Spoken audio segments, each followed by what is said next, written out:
berbicara saat ini adalah sebagai akibat, anggap saja akibat ngomong. Berarti akibat sedang bicara. Ya inilah saya akibat. Otomatis kalau berbicara akibat berarti bicara tentang sebab. Lah saya mikir sebagai seorang nelayan, sebagai seorang petani, loh saya ini kok tidak seperti diurus oleh negara gitu. Bahkan ini udah saya katakan di siaran TV, di podcast atau apa, saya tidak merasa diurus oleh negara, tapi saya merasa diurus oleh korporasi.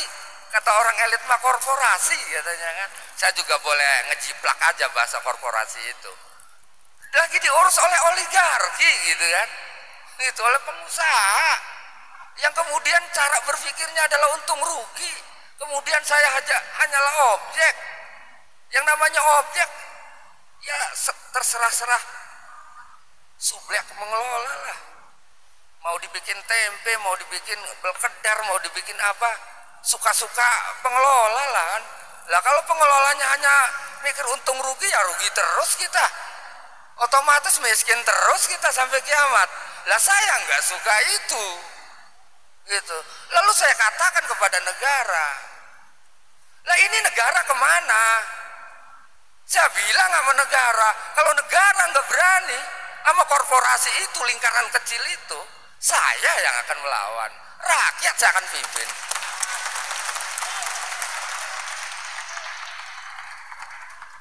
Kenapa saya sampai segitunya berani ngomong? Karena kedolimannya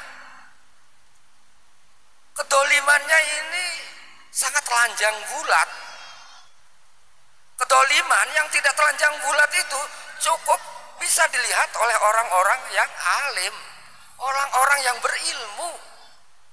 Tapi ketika saya melihat kedoliman di depan mata saya, artinya dolimnya udah telanjang bulat, nggak pakai kancut-kancutatan, nggak pakai kolor-koloran, telanjang bulat.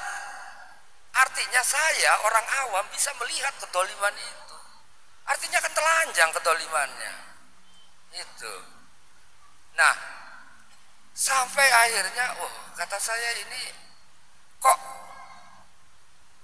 seperti orang yang pikirannya cacat kemudian memimpin negara.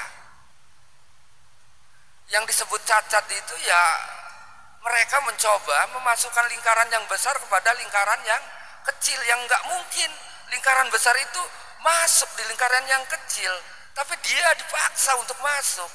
Artinya negara dicaplok oleh negara kecil, korporasi atau oligarki itu. Nah, siapa oligarkinya dan siapa korporasinya, katakan Ilyas gitu. Kan saya bilang PEK 2 yang di PSN kan. Lah cuman yang jadi pertanyaan, PSN itu proyek strategis nasional. Lah tapi saya sebagai rakyat Indonesia nggak merasa strategis, malah sebaliknya. Gitu.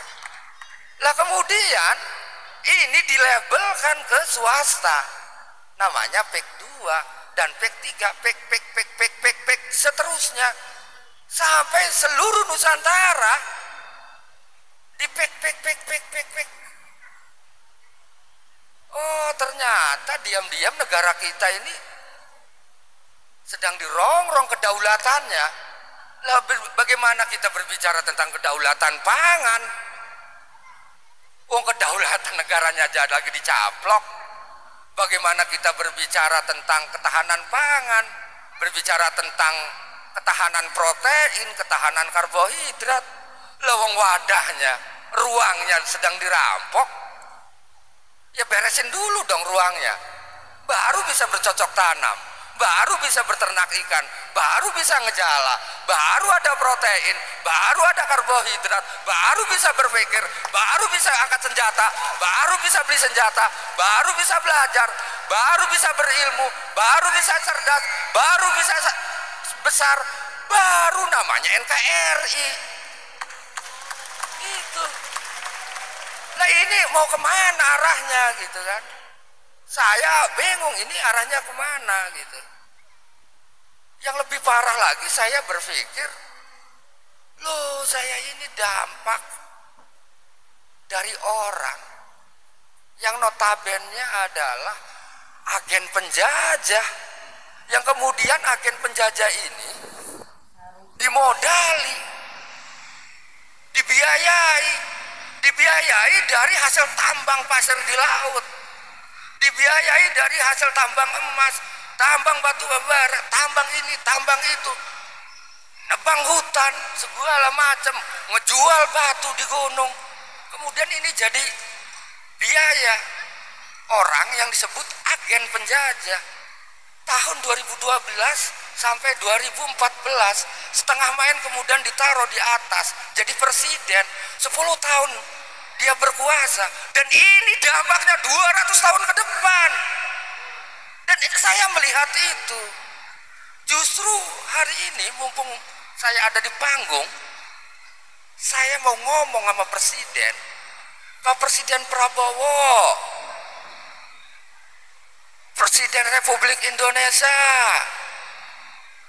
apa yang menjadi dasar kamu, Pak Presiden, ngomong hidup Jokowi? Kurang keras, hidup Jokowi. Kalau nggak ada Jokowi saya nggak jadi presiden. Lah, yang saya pertanyakan adalah apa motivasinya Pak Presiden ngomong itu? Sehingga rakyat mendengar itu, kemudian rakyat ngambek. Bikinlah gerakan namanya Indonesia Gelap, karena memang Indonesia sedang gelap. Benar nggak salah, Indonesia sedang gelap.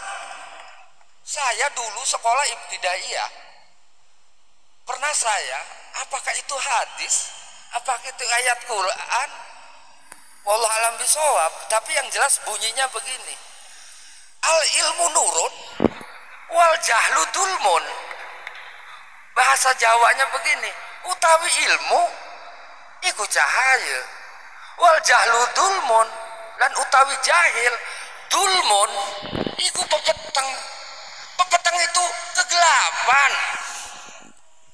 Nah, ketika saya ingat terngiang bahasa itu, saya jadi ingat, loh kok ini terjadi pada saat ini? Kegelapan. Kegelapan dari mulai tingkatan atas sampai tingkat RT. Ketika saya ngelapor ke Pak RT, tolong dong saudara saya, sawahnya belum dijual tapi diuruk. Tolong dong sungai diuruk. Tolong dong laut dikapling-kapling. Udah, kita nggak bisa apa-apa, kita anak kecil. Lapor ke lurah, ternyata lurah juga pelakunya. Lapor ke polsek, begitu juga. Lapor ke DKI, begitu juga. Loh, kita lapor kemana?